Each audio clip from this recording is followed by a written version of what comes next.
Hoy vamos a dar la clase de enfermedad cerebrovascular. Esta es una clase un poco larga y la voy a dar antes de epilepsia y demencia, porque las clases de epilepsia y demencia han cambiado un poco la de epilepsia y totalmente diferente la de demencia con respecto a los años anteriores. Así que vamos a comenzar ahora para que podamos terminar en un tiempo adecuado, porque esta clase es un poco larga.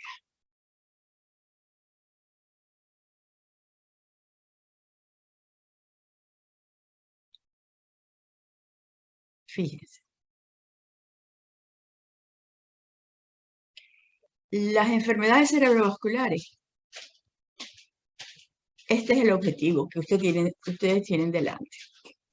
Esto es un montaje que se hizo en un cerebro humano real, al cual se le inyectaron a través de las arterias carótidas y basilar una sustancia que rellenó fue un gel que rellenó todas las arterias, arteriolas y la mayor cantidad de capilares posible. Y después que eso estaba ya lleno, se puso esa preparación de forma tal que se disolviera todo el parénquima cerebral. Y ahí quedó todo lo que es el sistema de arterias, arteriolas, capilares del cerebro. Eso es, las enfermedades de ese sistema es lo que vamos a estudiar en el día de hoy. El cerebro recibe un poco más del 20% del flujo sanguíneo cerebral. Es el órgano que por su tamaño recibe la mayor cantidad de flujo sanguíneo. Tiene características particulares y es que no sintetiza glucógeno.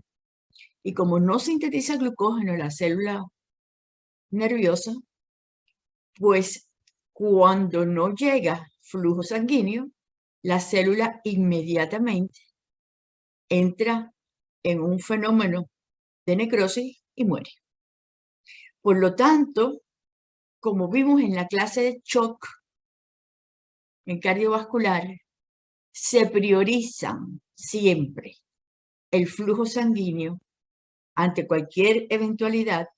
Se prioriza siempre mantener el mejor flujo sanguíneo hacia el cerebro porque no hay ninguna posibilidad de obtener energía de ninguna otra forma. ¿Ok? Esto que ustedes tienen aquí es algo que ya hemos visto anterioridad, pero se los traigo para que se les meta en la cabeza. Porque yo he estado corrigiendo los exámenes de cardiovascular y veo que tienen algunas complicaciones con el sodio y con el potasio. Hay una bomba, que es la bomba sodio-potasio ATPasa, que funciona porque hay mucho sodio afuera, mucho potasio dentro, y por un gradiente de concentración, aunque el sodio está muy concentrado afuera y es muy poco permeable la membrana celular al sodio, siempre por el gradiente de concentración y por el gradiente eléctrico, porque esta membrana citoplasmática está cargada negativamente por dentro, el sodio siempre trata de entrar y entra. Y sale por un mecanismo de transporte activo, que es la bomba de sodio-potasio ATPasa. Y el potasio siempre sale. ¿Por qué razón? Porque el potasio tiene una gran concentración afuera y hay una gran concentración dentro de la célula y hay muy poquito fuera. Por lo tanto, esta bomba, que es imprescindible para la vida de todas las células, pero en el caso particular de la neurona, lo que hace es intercambiar sodio por potasio. Porque si no funciona, si no hay ATP, sencillamente la bomba sodio-potasio no funciona y el sodio entra Y cuando el sodio entra a una célula, arrastra agua y se produce una cosa que se llama edema celular y muerte celular. Yo quiero que esto quede claro porque en esta clase lo vamos a repetir 400.000 veces. Y en este curso lo vamos a repetir 1000 veces. Luego está la bomba intercambiadora de calcio con sodio, que es diferente, que cambia 3 sodios por un calcio. ¿Por qué razón cambia 3 sodios por un calcio? Por una sencilla razón, porque el calcio no tiene por qué quedar en el citoplasma, porque el calcio, cuando el calcio libre en el citoplasma, siempre inicia procesos de excitotoxicidad. Y por lo tanto, para los mecanismos de supervivencia celulares, es importante sacar el calcio. Pues a pesar de, y las bombas lo que hacen es que meten 3 sodios a cambio de sacar un calcio. A toda costa hay que sacar el calcio. Y otras veces lo que hacen es que intercambian calcio por hidrógeno y sacan un calcio y meten 2 hidrógenos. Por eso, cuando hablamos hace 1 o 2 días de lo que pasaba en el axón de la neurona de los pacientes que tienen esclerosis múltiple, este es un mecanismo que se desencadena cuando empieza a entrar mucho sodio al desencadenarse los mecanismos de transmisión punto a punto. ¿Entienden? Pero siempre se trata de sacar el calcio, a no ser que lo que se active sea la bomba de sodio potasio ATPase. Eso está claro. Vamos a meterlo a repetirlo 500 veces. Cuando el calcio entra libre al citoplasma, porque además como hay mucha concentración fuera, siempre trata de entrar al citoplasma de la neurona. Hay mecanismos tampones que tratan de disminuirlo inmediatamente. Uno es la mitocondria. La mitocondria mete 2 calcios dentro de la mitocondria rápidamente, lo intercambia por cualquier cosa, lo intercambia por sodio, con tal de que no haya calcio allí. Y empieza a hacer un tamponamiento y los intercambia. Hasta que no le queda más remedio que hasta que se llena de sodio, entonces no le queda más remedio que empezar a sacar calcio. Y también se mete en el retículo endoplásmico. Y ahí trata de tamponearse también el calcio. Y cuando ya no queda otra opción, pues entonces empieza a salirse del retículo endoplásmico y empieza a pasar al citoplasma y acumularse el calcio libre en el citoplasma. Y el calcio libre en el citoplasma tiene el problema de que puede empezar a tener dificultades porque inicia los mecanismos de excitotoxicidad. Pero las proteínas, los fosfolípidos, los retículos endoplásmicos, las mitocondrias, todos tratan de combinarse con calcio para evitar justamente que ese calcio libre en el citoplasma y se incremente. Luego, la consecuencia fundamental de la entrada de calcio libre a la célula, en este caso a la neurona, es la muerte celular por acumulación de radicales libres. Ese aumento del calcio intracelular produce entonces una activación de proteasas, de fosfatasas, de nucleasas, de óxido nítrico sintetasas y de proteinquinasas. Y todas ellas lo que van a producir es un gran incremento de radicales. ¿Comprende? Luego, hay que evitar a toda costa el aumento del calcio intracelular. ¿Qué es lo que le pasaba? Y lo decíamos en la clase de ayer, a la al famoso axón de las neuronas que estaban sometidas a una enfermedad tan terrible como es la esclerosis múltiple. ¿Okay? Cuando el calcio intracelular aumenta, se activa la óxido nítrico sintetasa y eso produce peroxidación de los lípidos. Se activa la xantina oxidasa, que también produce peroxidación lipídica. Se activa la lipoxigenasa, que también produce peroxidación lipídica, y ellas tres, esa peroxidación lipídica, produce alteración de las membranas biológicas y comienzan a activar todas las membranas biológicas, la membrana de las mitocondrias, la membrana de los ribosomas, la membrana del retículo endoplásmico, todas, y comienzan a transformarse. El calcio libre intracelular llega a la mitocondria, se mete en la mitocondria e incrementa los radicales libres y activa las caspasas. Y las caspasas son perfectas porque empiezan a hacer degradación de sustrato, junto con los radicales libres que ya la mitocondria tenía incrementados y produce degradación de sustrato. Pero también los radicales libres estos lo que hacen es incrementar la peroxidación lipídica también y alteran las membranas biológicas. También el calcio libre dentro de las células, cuando se incrementa, actúa sobre las calpaínas, que produce degradación de muchos sustratos junto con las caspasas. Se activan las llamadas endonucleasas, que lo que hacen es degradación de sustratos. Y esas degradaciones de sustratos, uno de sus sustratos son, algunos están dentro del núcleo y no son más que genes, con lo cual se altera la transcripción genética. Y el calcio libre intracelular también se mete dentro del núcleo y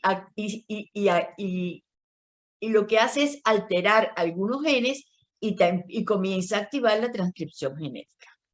Luego, todos estos efectos que produce el calcio libre intracelular es lo que determina que a cualquier costo, excepto el de la bomba sodio-potasio ATPasa, la célula hace de todo para sacar el calcio de dentro de la célula. ¿Entiendes? En la sinapsis glutamatérgica, ya habíamos hablado de eso, que usan como receptor a la NMDA, los transportadores del astrocito eliminan al glutamato de la hendidura sináptica. Si aumenta la concentración de glutamato en la sinapsis, los transportadores invierten su acción y lo llevan a través de los astrocitos a la sinapsis. Por lo tanto, esa bomba es una bomba que generalmente consume mucho ATP y siempre está funcionante. Y medicamentos como los esteroides bloquean la recaptura de glutamato por parte del astrocito y favorecen la excitotoxicidad. Luego, ténganlo en cuenta siempre. Esto que ustedes ven aquí son láminas de microscopía electrónica de capilares dentro del cerebro. Fíjense, los capilares dentro del cerebro tienen la característica de que no tienen fenestraciones, sino que son completamente cerrados. Son cerrados. La pared no tiene ningún huequito por donde se meta nadie. No son como el resto de los capilares del organismo que tienen fenestraciones por donde atraviesan la sustancia. Aquí no. Estos son capilares, fíjense, miren. Tienen, donde se dividen capilares, hay una serie de anillos de músculo liso que se imaginan ustedes cuando aumenta la presión arterial, esos anillos de músculo liso se contraen y producen una vasoconstricción que disminuye terriblemente el flujo sanguíneo a nivel cerebral. Fíjense aquí, esto es un capilar, mire, en cada tramo de su trayecto, como tiene anillos de músculo liso, que lo que hacen es, cuando la tensión se eleva, aumenta la resistencia vascular periférica y ellos se contraen. ¿Y qué le pasa entonces al flujo sanguíneo cerebral? Que disminuye muchísimo, porque esto pasa en los capilares cerebrales, pero no en los capilares del resto del organismo. Otras características que tienen los capilares, fíjense, mire, este es un capilar, y entonces tienen a veces enrollados esto que ustedes ven aquí, que es un anillo de células musculares lisas alrededor del capilar. Cuando se produce una vasoconstricción por aumento de la resistencia vascular periférica por el estímulo que sea, esto se contrae y este capilar, pues se cierra el flujo a través del mismo. Miren, aquí hay otro anillo de estos, ¿ven? Pero miren esto, este tipo de de estructura anatómica, que es típico que se ve en la corteza cerebral. Otra cosa que se ve también en los capilares en los capilares de la corteza es que a veces hay enrollamiento de los capilares de la corteza, uno con el otro, ¿ven? Uno con el otro en la corteza cerebral. Se imaginan cuando hay un aumento de la resistencia vascular periférica, lo que sucede aquí, ¿no? Que por allí entonces no pasa sangre de ningún tipo. Por esa razón ustedes van a ver muchas veces que pacientes que están con 48, 50 años, que lo único que tienen es una hipertensión arterial que no controlan muy bien, que se toman las pastillas cuando me duele la cabeza nada más, doctora, porque si no, yo estoy muy bien. Empiezan a asistir a la consulta porque se le olvidan las cosas. Y ahí tienen la base. ¿Entienden? Y luego, otra cosa que tenemos es la unidad neurovascular de la barrera hematoencefálica. Y la traigo a colación porque mañana en la clase de demencia vamos a hablar de esto mucho rato. Este es la célula endotelial. Fíjense, la célula endotelial a nivel cerebral no es continua, no hay ninguna fenestración, no hay ningún empate. Eso está cerrado. Para entrar, esa es la barrera. Para entrar al sistema nervioso, aquí está la sangre, hay que atravesar el citoplasma de la célula endotelial. Ese es el problema de los medicamentos que se dan, que hay que programarlos de forma tal de que puedan atravesar el citoplasma de la célula endotelial, la membrana basal, que es esta rojita que ustedes ven aquí, esta membrana basal, el pericito que está alrededor, metido dentro de la membrana basal, que está alrededor de la célula endotelial y también alrededor de los pericitos. Después tienen los astrocitos que envuelven a todo esto. Y después es que tienen entonces a las neuronas. Para llegar a la neurona hay que atravesar todo esto. Tienen que ser mecanismos de transporte activo. Si no, por ahí no pasan. Ese es el problema, por ejemplo, de los pacientes que son VIH positivos. A los pacientes VIH positivos que toman antirretrovirales, usted les hace la carga viral y la carga viral es 0. Pero ¿cuál es el problema? Que los medicamentos antirretrovirales no atraviesan esta barrera. Y el cerebro y el encéfalo es reservorio del virus del VIH. Usted le suspende el antirretroviral y a los 4 o 5 meses ya la carga viral en sangre periférica se ha vuelto alta nuevamente. Y por eso es que esos pacientes no pueden abandonar el tratamiento aunque tengan carga viral 0. Porque no han encontrado todavía la manera de fabricar un antirretroviral que llegue, que atraviese esa barrera y pueda meterse con el virus. A cada rato anuncian que tienen uno, pero no les ha dado resultado. Y así hay que programar los antibióticos, así hay que programar los antidepresivos, así hay que programar cosas. Las sustancias que son, por ejemplo, la serotonina, la noradrenalina, la adrenalina, que son sustancias liberadas por las células para actuar en la célula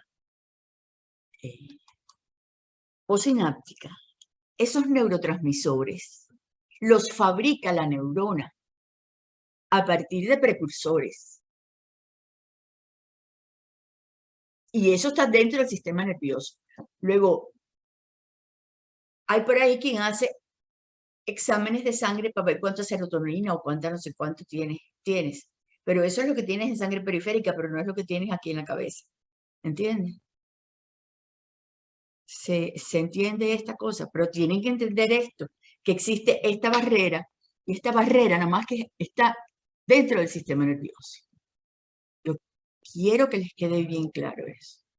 Por eso, no todos los antibióticos se pueden dar para una para una meningoencefalitis. No todos los medicamentos se pueden dar para tratar cosas en el sistema nervioso. ¿Está claro?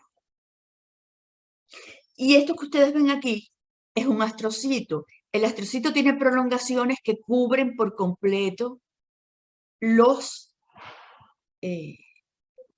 capilares, que cubren por completo la sinapsis, que cubren las neuronas, que cubren los plexos coroideos, que cubren por completo las células que están formando las células que están antes en la pared de los ventrículos. Luego son unas células que están en contacto con las neuronas y con todas las células que están dentro del sistema nervioso. Y eso es importante por lo que vamos a ver a continuación. Fíjense, esto que tienen aquí es una neurona, el soma de una neurona. Todos estos que ven aquí son botones sinápticos y esto que ven aquí es nada más y nada menos que el astrocito que está envolviendo todas las sinapsis y todos los contactos. ¿Qué es lo que pasa en las relaciones? Una de las primeras cosas que pasa entre las relaciones entre el astrocito y la neurona. Que la neurona produce glutamato, el astrocito saca el glutamato de la hendidura sináptica, lo transforma en glutamina y se lo devuelve a la neurona. La neurona toma la glutamina, la convierte en glutamato, la mete en una vesícula y la vuelve a utilizar como neurotransmisor. O sea, yo he oído gente que dice, no, porque si yo tomo glutamato, ese glutamato es bueno porque me va para el cerebro. No va para el cerebro, eso va, quién sabe para dónde va, pero no viene para acá. Porque el que utiliza la neurona es este que le pasa el astrocito como glutamina. ¿Entiendes? Este es el ciclo metabólico glutamato-glutamina, o sea, lo tienen que saber.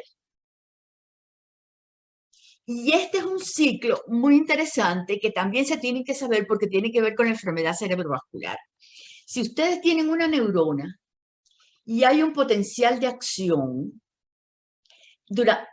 mientras se produce un potencial de acción se libera potasio. Ese potasio lo capta el astrocito y se lo pasa al capilar al cual está conectado el astrocito. Y entonces produce una vasodilatación capilar. Y esto está aquí puesto uno al lado del otro, pero todo eso está allí en el cerebro juntico. Y entonces este capilar, al producir al producir una vasodilatación, aumenta el suministro de glucosa a esta neurona que está en actividad. Luego, este es un mecanismo que permite que aquellas áreas del cerebro que están activadas, por ejemplo, porque me están atendiendo más o menos a esta clase, o porque están atendiendo a la clase y pensando, cónchale, qué clase más fastidiosa esta con la doctora Quesada, o cuándo estarán las notas mías de mi examen de cardiovascular. Las áreas que están activadas por eso, lo que está pasando es que el potasio que sale de las neuronas que están activadas pasan al astrocito, los astrocitos se las pasan a los capilares y los capilares se dilatan y hay mucho más aporte de glucosa para que estas neuronas sigan funcionando. ¿Ok? Luego los capilares cerebrales están recibiendo constantemente una gran cantidad de potasio a partir de los potenciales de acción de la neurona a través del astrocito. No es que es un ion de potasio, muchos iones de potasio de todas las cadenas astrocíticas y pueden producir una vasodilatación capilar de hasta un 50% por este mecanismo, lo cual es extraordinariamente importante para la actividad cerebral. Porque ¿qué le pasa a las paredes arteriales de esos hipertensos? Que se empiezan a poner rígidas y ya no se dilatan tanto. Y estos mecanismos les empiezan a fallar. ¿Entienden? Luego, cuando hay una gran respuesta neural, porque están pensando, porque están estudiando, porque están en un examen pensando a ver qué cosa es lo que tengo que responder, se produce una gran dilatación y aumento del flujo sanguíneo cerebral focal en la zona donde hay una gran respuesta neural, de actividad neural. Y eso se produce en los 5 milisegundos en que se está produciendo la respuesta neuronal. ¿Está claro? Eso está entendido. Ok. Luego, aquí tenemos ahora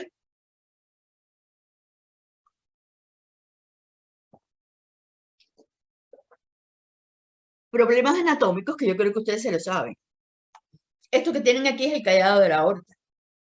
Esto que tienen aquí es la carótida común izquierda que sale directamente del callado de la aorta y se divide en la carótida interna, que es la que entra al sistema nervioso, y la carótida externa. Y esto que está aquí es el tronco arterial brachiocefálico que se divide en la carótida común derecha, que también se divide para entrar a una rama dentro del cerebro, que es la carótida interna. Las arterias vertebrales, estas son ramas de la subclavia. Pero fíjense, la carótida común izquierda sale directamente del callado de la aorta. El sistema de presiones de la carótida izquierda es exactamente el régimen de presiones de la aorta ascendente. En cambio, la carótida común derecha no sale del callado de la aorta, sino que sale del tronco arterial brachiocefálico. Luego, aquí ya hay una atenuación del régimen de presiones. La carótida común derecha tiene un régimen de presiones un poco menor que el de la carótida común izquierda, porque se atenuó, porque ya salió, es rama no de la carótida, sino del tronco arterial brachiocefálico. Por lo tanto, cuando uno mira en personas mayores las paredes, el grosor de las paredes arteriales, se encuentra que la íntima de la carótida común izquierda está más engrosada que las paredes que la íntima de la carótida común derecha. ¿Ok? Otra cosa que tienen que tener en cuenta es que esta arteria basilar se forma por la unión de las arterias vertebrales. Arterias vertebrales que se meten, ustedes se saben la anatomía, se meten por la columna cervical, ¿ok? Y se unen dentro del bulbo raquídeo, ay caray, el bulbo raquídeo, y forman la arteria basilar. Y después se dividen para formar la arteria cerebral posterior. Y esto que tienen ustedes aquí es el polígono de Willis, que todo eso ustedes se lo saben, ¿no? Piensen un poco en estas arterias vertebrales. Esto aquí ya está metido dentro del encéfalo, pero en su parte que viene por la columna cervical,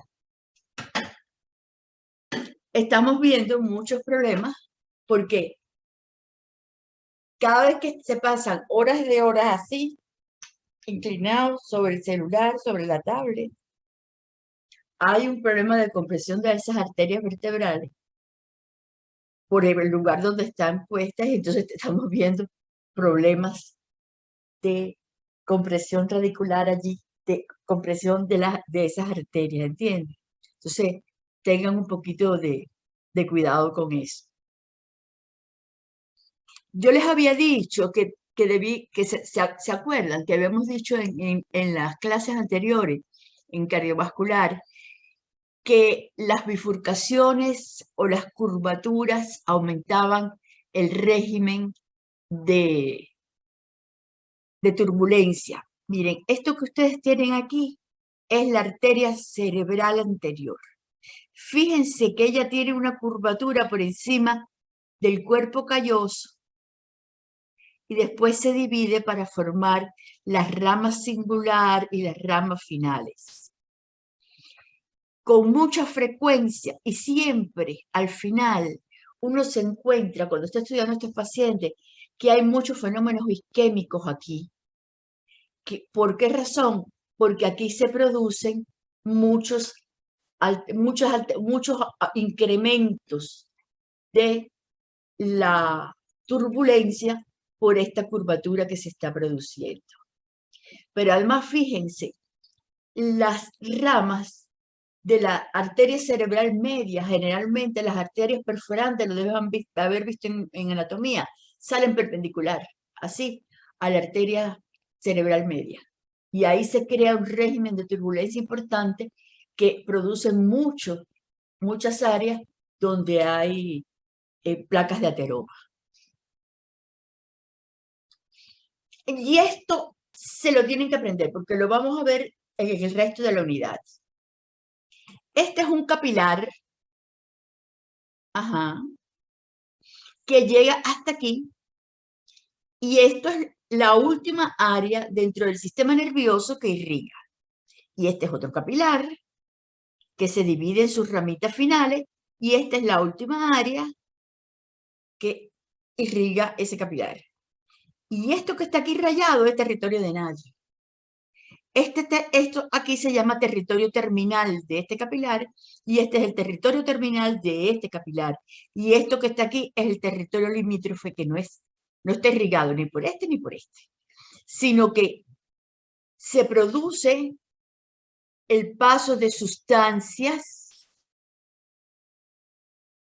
fluyen desde aquí y desde aquí, desde estos dos lados, para nutrir a este territorio limítrofe. Quiere decir que cuando hay un vasoespasmo aquí por hipertensión y otro vasoespasmo aquí por hipertensión, este territorio se queda sin nutrición.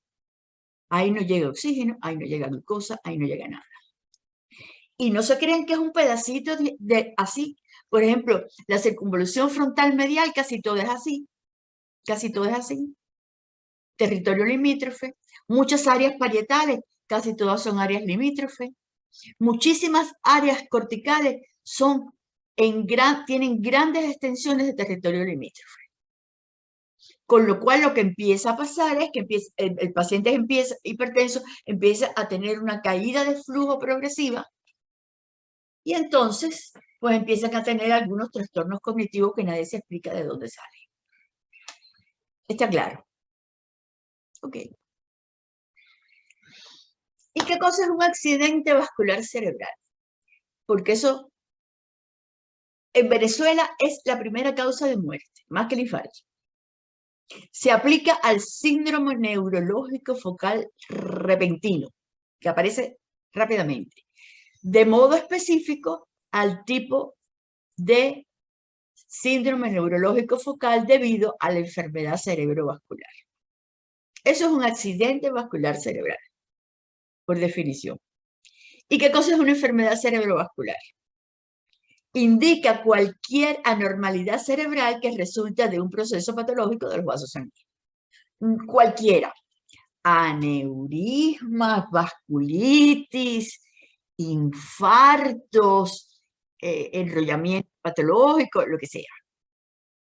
¿Y qué cosa es un proceso patológico?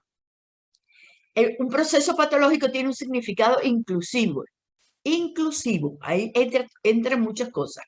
Quiere decir, desde la oclusión de la luz por un émbolo quiere decir que se desprendió de otro lugar y llegó allí y se quedó impactado, o un trombo que se formó en la pared, o la rotura de la pared vascular, o el cambio de calidad de la sangre, eso lo vamos a ver en la unidad hematológica, o el cambio de características o calidad de la circulación por cualquier hecho macroscópico o microscópico y a cualquier edad. Y estos procesos patológicos pasan a cualquier edad, desgraciadamente. ¿Entendidas las diferencias que hay? El accidente es focal repentino, la enfermedad es el proceso anormal que está, y el proceso patológico puede ser cualquier cosa que esté ocurriendo allí a cualquier edad. ¿Está claro? Y que tenga un origen vascular. Ahora, ¿qué pasa con el flujo sanguíneo cerebral? El flujo sanguíneo de los hemisferios cerebrales, el global es de 50 mililitros de sangre por 100 gramos de tejido por minuto. En la sustancia gris es de 75 mililitros de sangre por 100 gramos de tejido por minuto. Y en la sustancia blanca es de 45 mililitros de sangre por 100 gramos de tejido por minuto. Y esos números se los tienen que aprender. Porque si le preguntan a la gente de cuarto año y de quinto año, van a decir, sí, la doctora que sea se los pregunta en el examen. Se los tienen que aprender y se los tienen que aprender. La capacidad de almacenar oxígeno es muy limitada para el cerebro y se agota aproximadamente en 10 segundos. 10 segundos de asistolia se pierde el estado de alerta. La capacidad de depósito de glucosa o glucógeno del cerebro es capaz de cubrir los requerimientos energéticos cerebrales durante 1 minuto a lo sumo. La autorregulación del flujo sanguíneo cerebral funciona en el rango de presiones entre 60 y 150. Con presiones por debajo de 60 se produce una vasodilatación pasiva, pero no fluye la sangre. Esta reducción de la presión se compensa transitoriamente porque entonces el cerebro saca un poco más de oxígeno de la hemoglobina, que pasa del 35-40% al 70-80%, pero no fluye. ¿Entienden? Por lo tanto, esas cosas que se ven en las películas, por ejemplo, en IAR y en esas cosas de que estuvo y entonces estuvo como media hora y entonces después le restituyeron el flujo sanguíneo cerebral y se puso contentísimo y a hablar y a cantar y no sé cuánto, eso es mentira. ¿Está claro? Ok. Luego,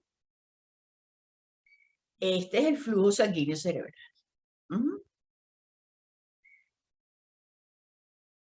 ¿Ok? ¿Qué es? Esta es la escala de flujo. Esto es lo normal.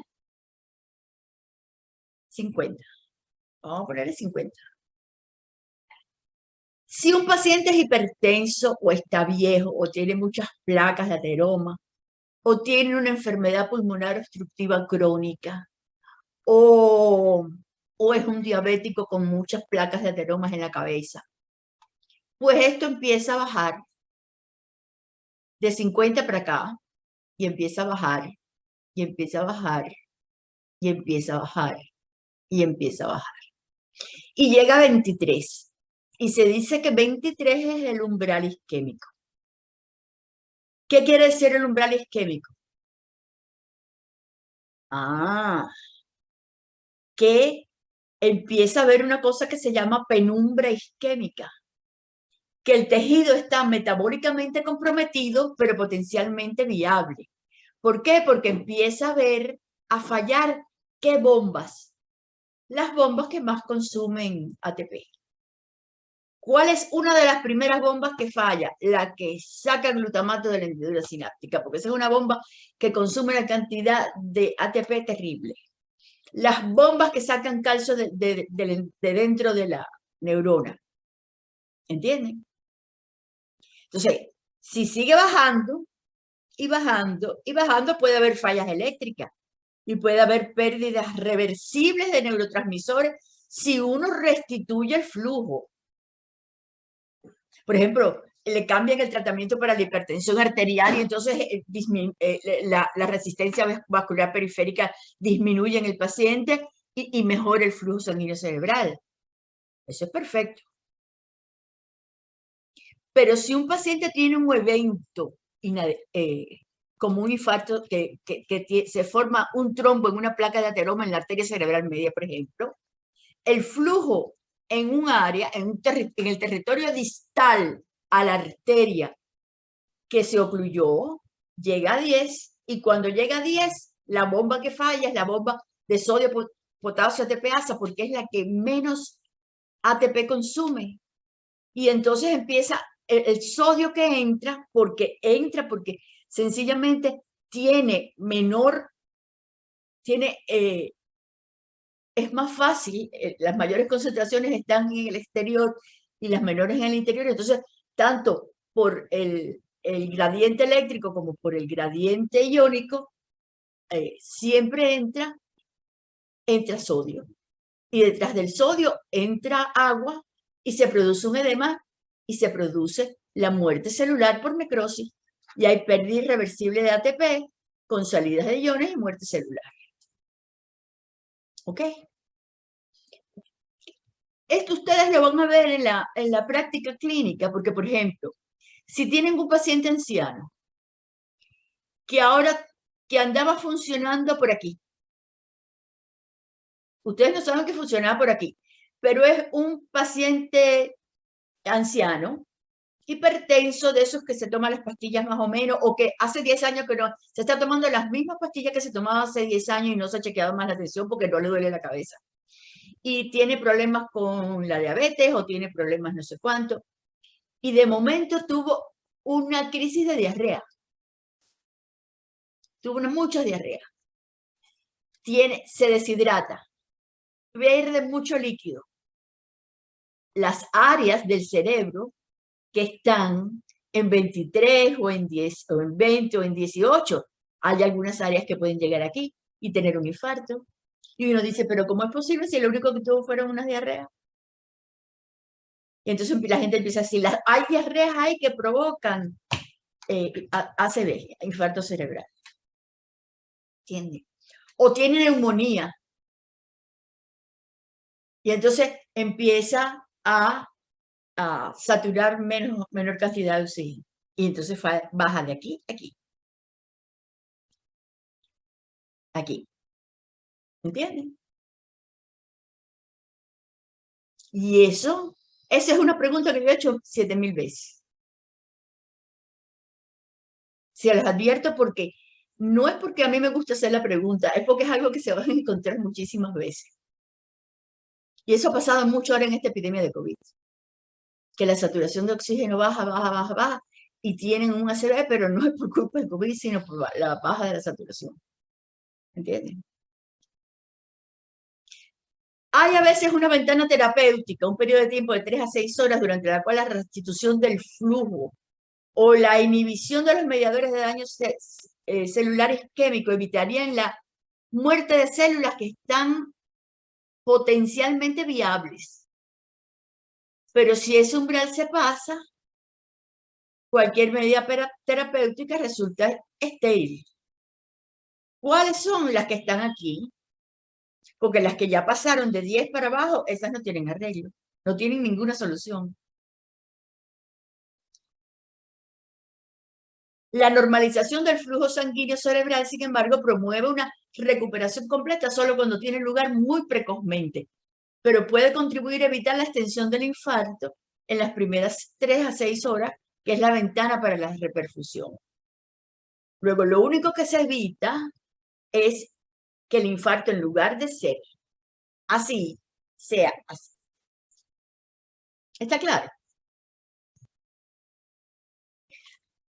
Si eso no se puede hacer, pues la cascada isquémica se torna imparable y es inclusive potenciada por la reperfusión, porque cuando uno empieza a tratar de reperfundir, empieza a aparecer la óxido nítrico sintetasa, que tiene muchos efectos deleterios. Ello explica los fenómenos de daño cerebral tardío que puede ser minimizado mediante algunos citoprotectores dentro de un tiempo limitado denominado ventana de citoprotección, probablemente más amplia, de 8 a 12 horas, antes de que la lesión se complete o se vuelva irrecuperable.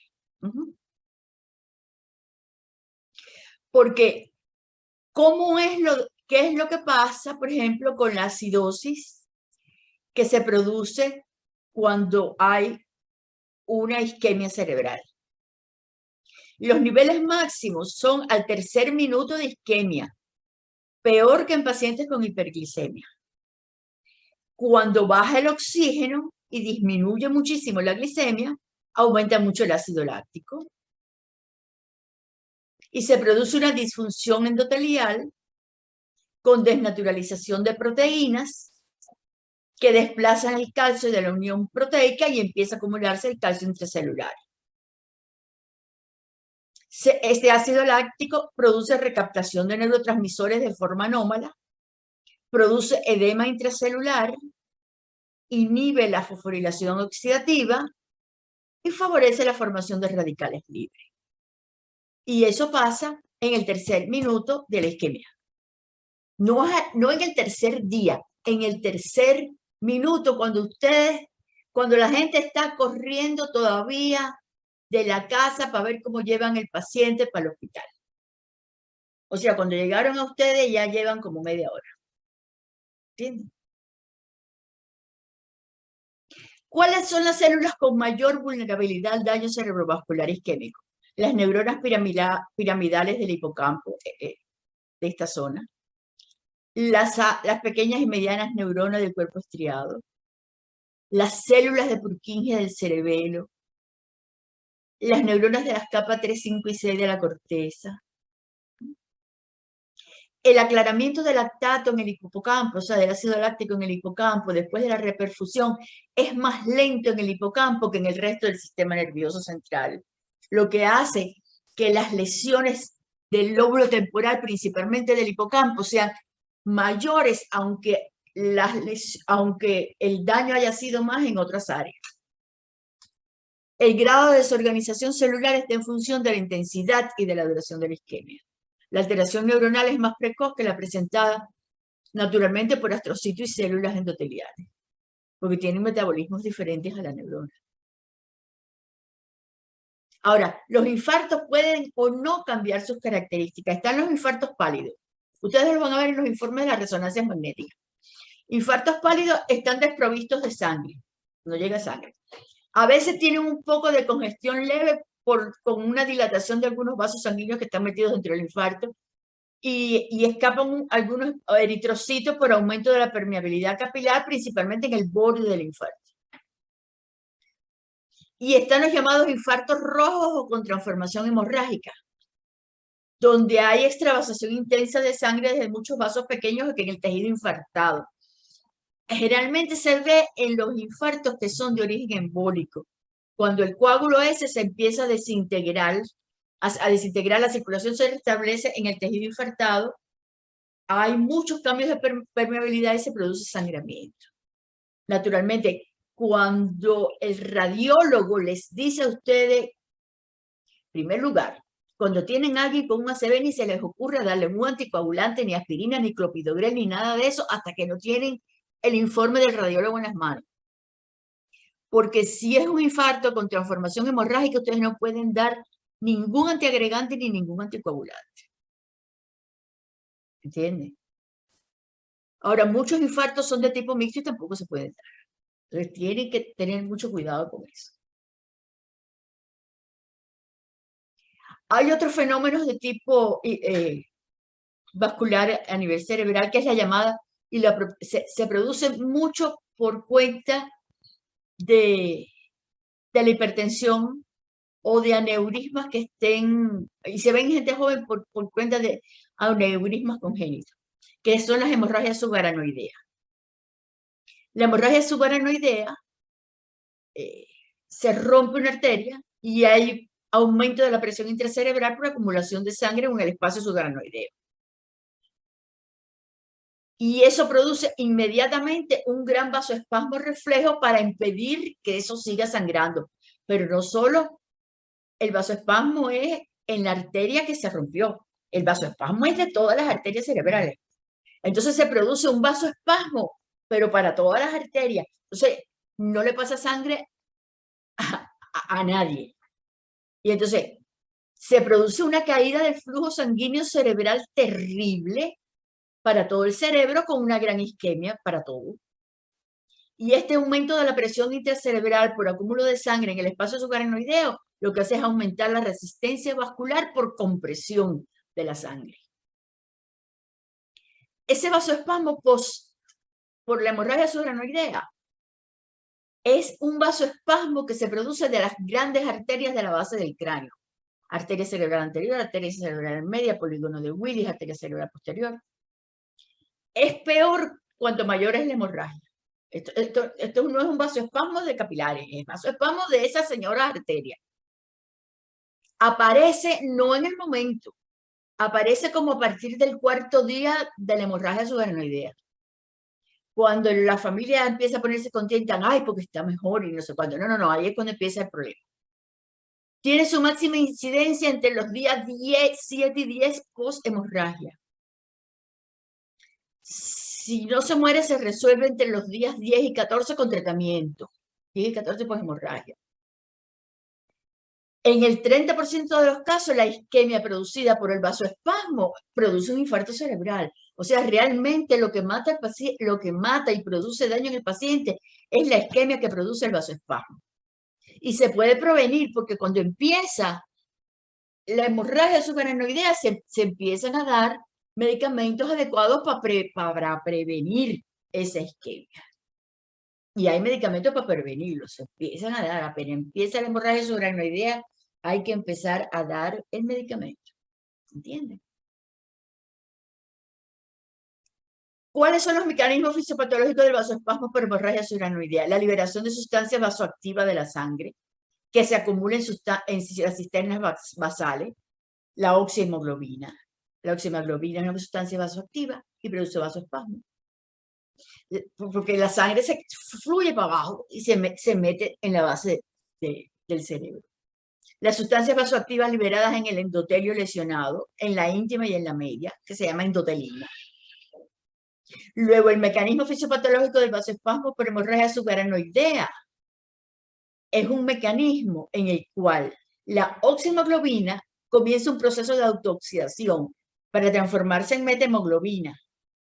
Pero en ese proceso de autooxidación forman muchos radicales libres. Y cuando empieza la reperfusión, porque empieza la cicatrización del vaso que se rompió, pues se forman más radicales libres, porque la reperfusión trae como consecuencia que se forme gran cantidad de óxido nítrico sintetasa y se forman más radicales libres, que forman entonces agregados celulares intravasculares que actúan sobre el endotelio. Y el endotelio produce entonces vasoconstricción y oclusión de la luz. Pero también se ha liberado muchas sustancias como son las 5-hidroxitriptaminas, las catecolaminas, el trombuxano, que todas ellas son vasoconstrictoras y producen oclusión de la luz y necrosis de la media junto con el endotelio y producen mucha vasoconstricción. ¿Está claro? Esa es una pregunta buenísima para el examen. Mecanismo fisiopatológico del vasoespasmo por hemorragia subaracnoidea. Ahí lo tienen todo, está pintadito todo, se lo pueden estudiar. Pero está también la hemorragia cerebral intraparenquimatosa, la que no tiene nada que ver con la subaracnoidea, sino que dentro de la masa encefálica se rompe una arteria.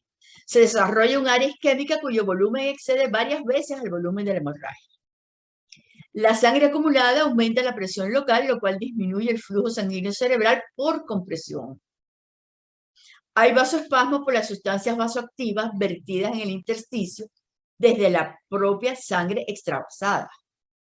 ¿Entiendes? O sea, la propia sangre que sale pues tiene sustancias vasoactivas y se produce una vasoconstricción.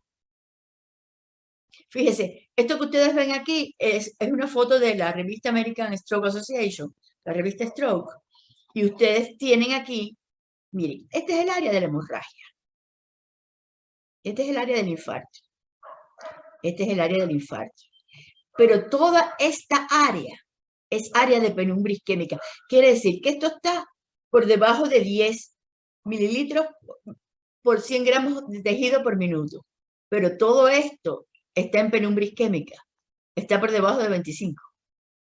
Todo esto está en penumbra isquémica. ¿Se dan cuenta? Esto está infartado, pero esto está funcionando muy mal. ¿Está claro? Esto es un estudio de flujo. ¿Entendido? Y entonces vemos qué cosa es lo que pasa realmente cuando tienen un infarto cerebral. Este es el infarto inicial. Si lo reperfunden muy rápidamente, el infarto se queda de ese tamaño. Pero si no reperfunden rápidamente, ¿qué es lo que sucede? Que aquí se mueren todas estas neuronas. Y cuando estas neuronas se mueren, ¿qué cosa es lo que le pasa a los factores neurotróficos de estas neuronas muertas? que no se producen sobre las neuronas presinápticas a ella. Y entonces se empieza a producir un fenómeno que se llama de muerte neuronal retardada. Y se empieza a producir una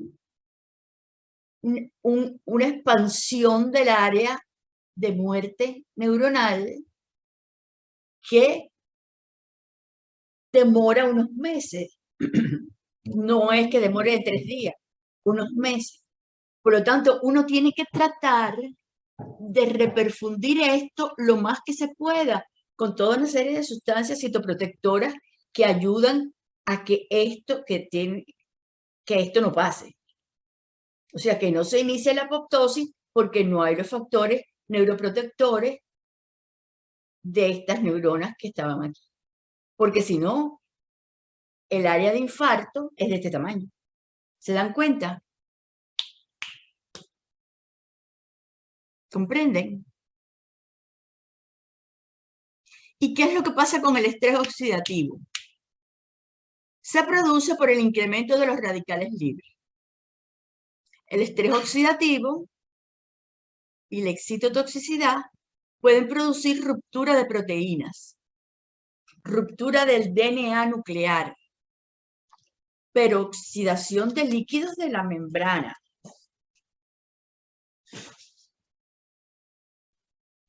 fragmentación de la cromatina nuclear,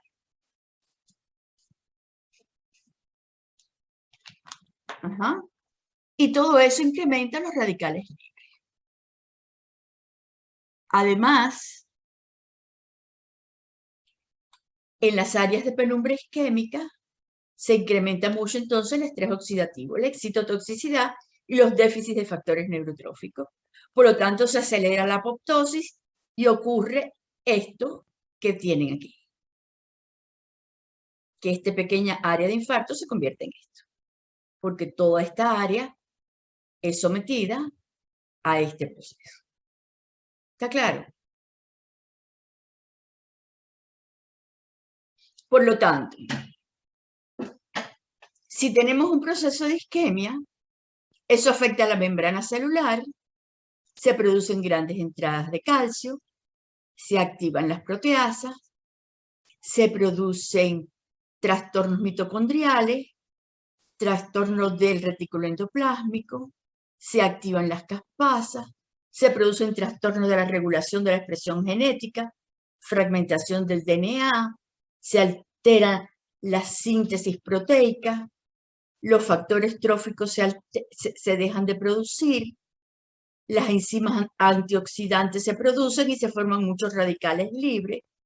Pero cuando uno empieza a reperfundir, entonces fabrica mucha óxido nítrico sintetasa que aumenta los radicales libres que actúan sobre las mitocondrias, sobre el calcio y vuelve a empezar todo esto nuevamente.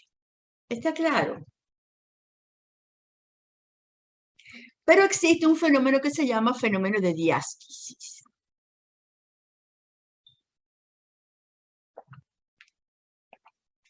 El término diástasis, del griego hendirse, en griego significa dividirse, describe la pérdida de la excitabilidad de regiones adyacentes o alejadas, pero que están conectadas al sitio de la lesión.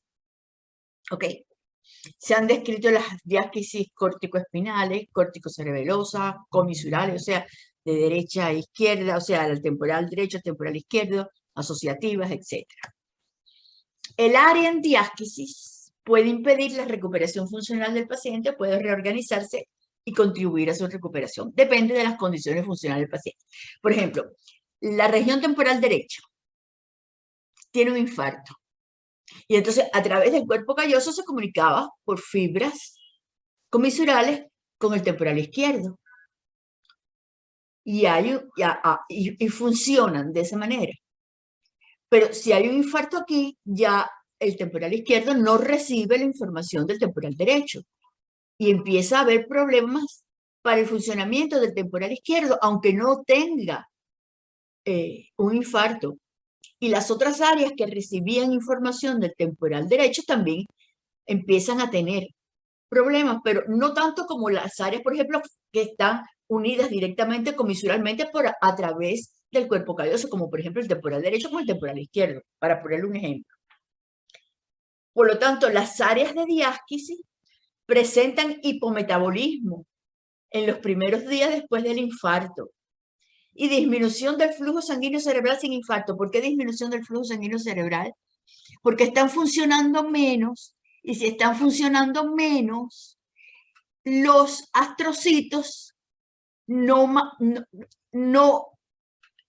pasan potasio al astrocito, y el astrocito no lo pasa a los capilares no se dilatan, y entonces disminuye un poco el flujo sanguíneo cerebral allí sin que allí haya ningún infarto.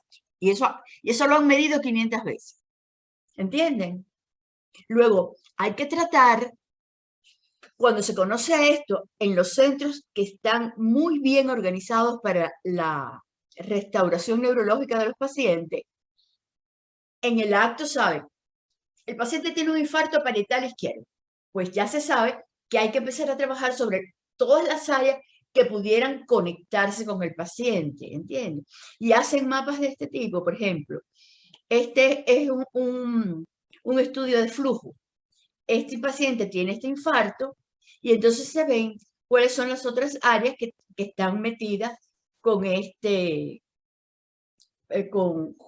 paciente. Fíjense, por ejemplo, esto que ustedes tienen aquí es el hemisferio izquierdo, ¿no? Y esto, ¿ven cómo está?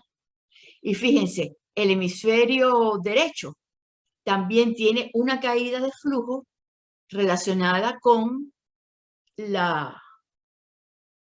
ese infarto. Luego entonces trabaja en que hay que hacer rehabilitación de ese hemisferio porque hay un fenómeno de diástasis que se ha producido allí. ¿Entienden? Ahora, ¿cómo es el problema de la penumbra isquémica?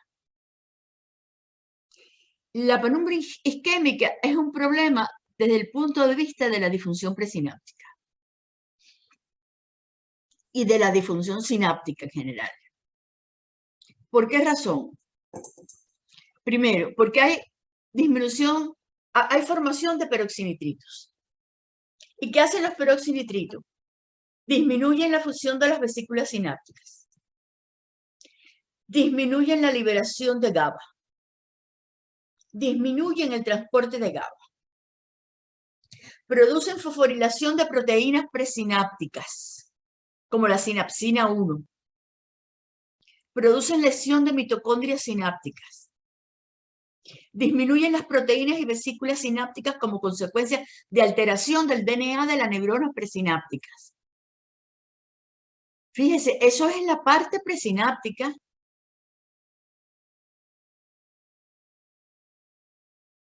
Luego, aquí tenemos el infarto, pero todo esto, lo azulito, lo amarillito y lo moradito, están en penumbra isquémica.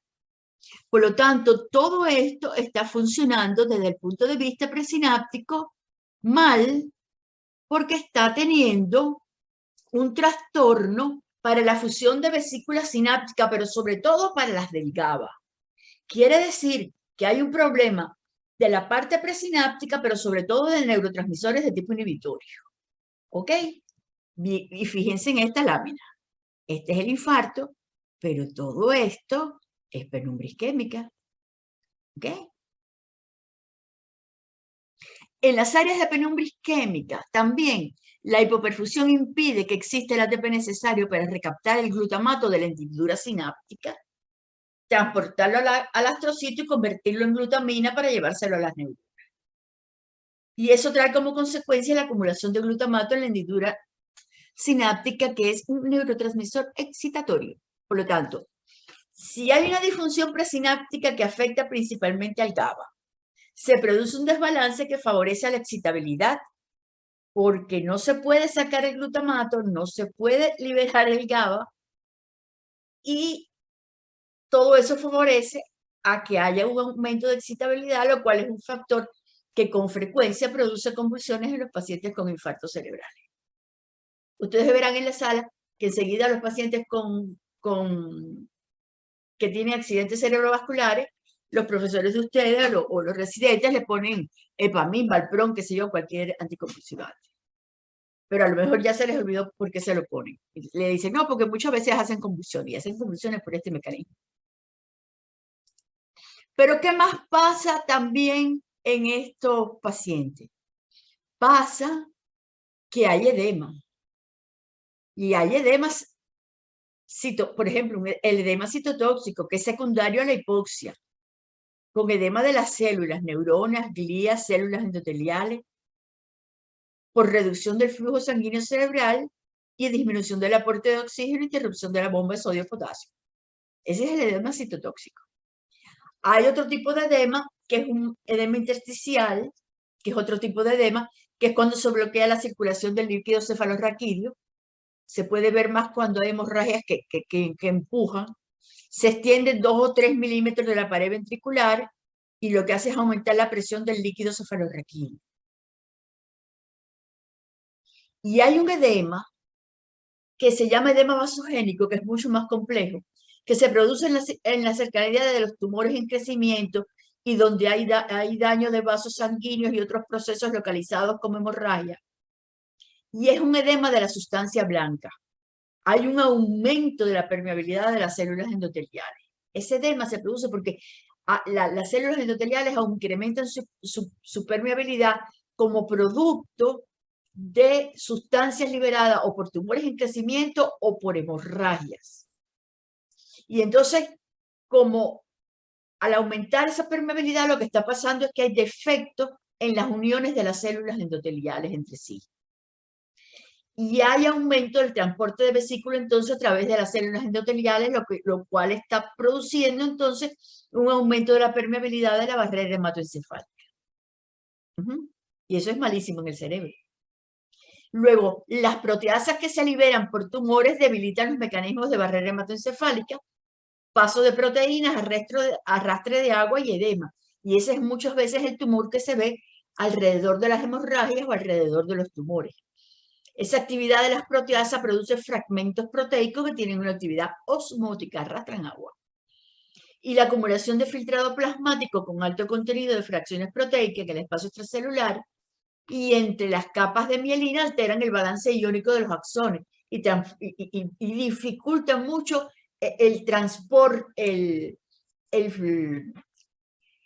la conducción a través de los axones, porque el filtrado plasmático se mete entre las capas de la mielina y entonces alteran el flujo axonal en ese caso. Todos los factores de riesgo que disminuyen el flujo sanguíneo cerebral aumentando el estrés de pared y la aterogénesis pueden potencialmente producir áreas de hipoperfusión que conducen hacia el establecimiento de zonas de penumbra isquémica. Todas. La hipertensión tiene muchas áreas de penumbra isquémica por el vasoespasmo. La diabetes mellitus, las dislipidemias, la insuficiencia cardíaca, la migraña, que la vamos a ver, el VIH y la terapia antirretroviral, la vasculitis, el alcohol, la cocaína, la marihuana, el estrés. El estrés es la madre de los factores de riesgo, ¿ok? Y ahora, para terminar la clase, vamos a hablar del coma, que se produce por la interrupción en la vía mesencéfalo-diencéfalo cortical, que es la parte del sistema reticular activador. ¿Cuáles son las causas más frecuentes? Pues las lesiones hemisféricas que producen compresión de la vía, los tumores, las hemorragias intraparenquimatosas, los traumatismos craneoencefálicos, el edema cerebral. Y causas metabólicas que interfieren directamente con la actividad metabólica de las neuronas de la vía. Fíjense, esta es la vía mesencéfalo, diencéfalo, cortical. Es verdad que cuando usted comprime el bulbo, no produce coma. Lo que hace es que mata al paciente por compresión del centro respiratorio.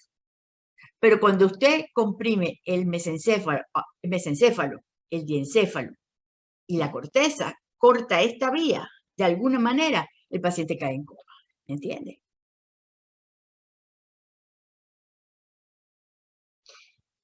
Por ejemplo, esta es una imagen que se puede ver.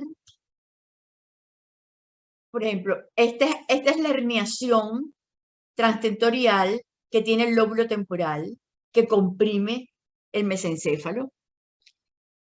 Esta es la herniación subfalcina, que comprime entonces ahí a la corteza.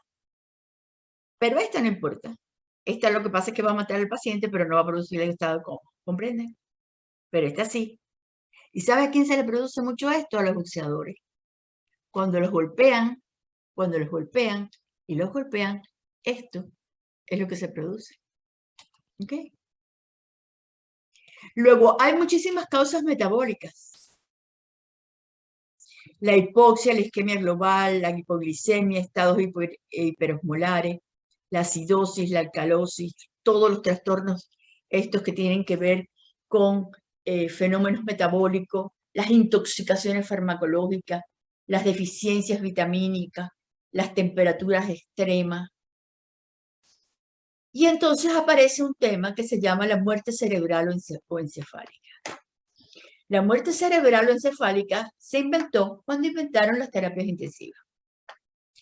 Antes de eso, antes de que inventaran las terapias intensivas, la gente estaba viva o estaba muerta. En un principio, cuando inventaron las terapias intensivas, el paciente le decían entonces que tenía un coma sobrepasado o un coma irreversible. Pero el concepto fundamental es que el paciente está muerto.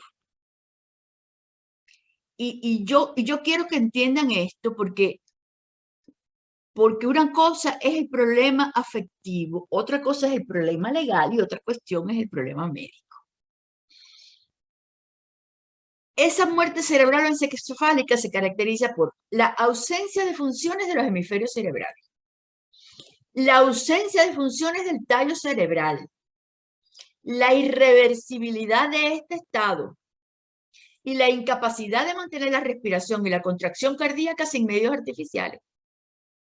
Naturalmente, que si estás en una terapia intensiva, te mantienen todo eso por medios artificiales, pero estás muerto. Y entonces, no lo desconecte porque hay que esperar que me llegue fulanito, menganito, no sé cuánto. No, porque el testamento se vence pasado mañana y entonces hasta pasado mañana, entonces hay que hacer no sé qué y no sé cuánto. No, porque no sé qué. ¿Entiende? Luego, la principal dificultad para su diagnóstico no es de carácter técnico, sino sentimental con la familia y otros profesionales médicos o no. Siempre. Ese es el problema. Pero estos ausencia de funciones de los hemisferios cerebrales, ausencia de funciones del tallo cerebral, irreversibilidad de este estado e incapacidad de mantener la respiración y la contracción cardíaca sin medios artificiales, cuando estas 4 cosas se cumplan, el paciente está muerto. Aunque tenga los 45 aparatos puestos arriba. Eso está claro. No hay ninguna duda. Cuando tengan dudas, ya vi que empezaron a llegar dudas al email. Les voy a empezar a contestar las dudas. Ya he corregido la mayoría de los exámenes. Me quedan unos cuantos por terminar de corregir para mandarles las notas. Algunos estudiantes contestaron por las clases del año pasado la parte de shock.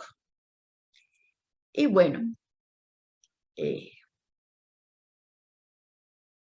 unos lo contestaron bien y otros no lo contestaron bien. Uno actualiza las clases para que estén dentro del rango de la actualidad científica que les corresponde a ustedes. Tienen que estar actualizados desde el punto de vista científico. No es para que saquen un examen. ¿Entienden? Mañana van a ver en la clase de demencia todo lo que ha pasado con demencia, con la enfermedad de Alzheimer. Ya lo vamos a ver mañana. Entonces, espero que esta clase, cualquier duda me la pasen a este correo o el otro correo de Gmail, cualquiera de los